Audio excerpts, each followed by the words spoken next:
তো বন্ধুরা, আপনারা নিশ্চয়ই এখানে দেখতে পাচ্ছেন কিছু গাপ্পি মাছের বাচ্চা আছে এখানে। আর আপনারা কমেন্ট করে জানাবেন এদের বয়স কিরকম হতে পারে।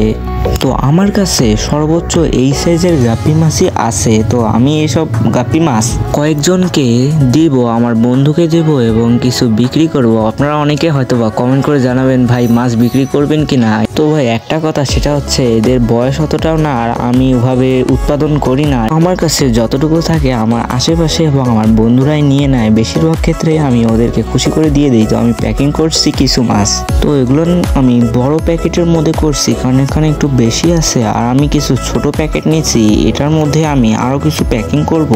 তো এই ছোট প্যাকেটের মধ্যে একটি আমার বন্ধুর জন্য, তো ওই বন্ধুকে আমি দিয়ে দিব, আরেকটা হবে বিক্রির জন্য। তো দেখতে পাচ্ছেন এখানে আমার সকল মাছ আমি প্যাকিং করছি। তো এটার কালার নাই কারণ এদের বয়স এখনো ওভাবে হয়নি, এরা এখনো বাচ্চা। তো কয়েকদিনের মধ্যে ইনশাল্লাহ কালার চলে আসবে। আর ভিডিওতে সকলে লাইক করবেন। তো সকলকে বিদায় জানাচ্ছি।